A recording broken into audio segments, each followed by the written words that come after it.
So then what's the mechanism, right? So I want to kind of follow the dots here. So I've got an authoritarian regime, and the investment in that regime kind of dries up, and we have this odd. It's an odd kind of a recession, right? Because it's kind of happened in the dictator's pocketbook as much as it's happening anywhere else, but it's happening, right? And then there's this big black box, and at the end of it, you've got something that looks like regime change or some improvement. What's in the box? So I think the first thing is that we are constantly dialing up and down the money. It's not that it's all or nothing. Okay? So there's feedback.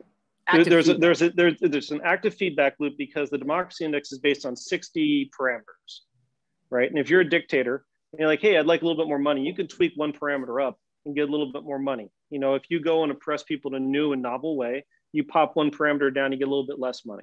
And so they can look inside the box. It's not black, they can see their score. And they can slowly dial up and down. Yeah. And so, yeah.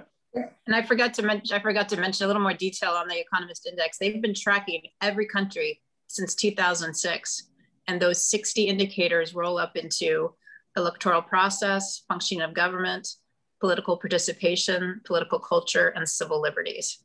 So literally, you can dial in on exactly where you need, and even the countries that score well will know how to improve slightly or keep their score. I mean, we want to start a whole movement around focusing on democracy, leveraging the incredibly transparent measure of democracy. Yeah. So this is really something. So these, I mean, it's an interesting concept, right? That you can kind of ghost right through the palace wall and kind of read the riot act to the guy holding the big guns. But I guess you can, right? You're giving him a recipe for self-improvement that in some ways lets him, look after his own interests while improving the situation of, his call them subjects, right? It's choose your own adventure, right? Because you have 60 different parameters, they don't have to go and have an election tomorrow, but maybe they let people have freedom of assembly, something like that. Yeah. How about that? And so I guess there's another, at least possibly a black box in there, which is you've got I'm sorry, what's it called? This index of 60 items? Democracy Index. The Democracy Index. Gotcha. Mm-hmm. So you've got the Democracy Index that has these, call them sliders and knobs, right? That the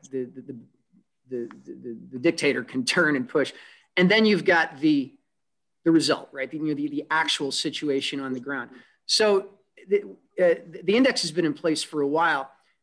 Is there, in fact, a strong correlation between a good score on the index and an actually good outcome on the ground? Does it work in practice? I mean, in terms of the top countries being Norway, Sweden, Canada, they look pretty good. The worst country being North Korea, followed by Democratic Republic of the Congo.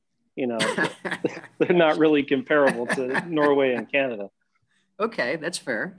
That's fair.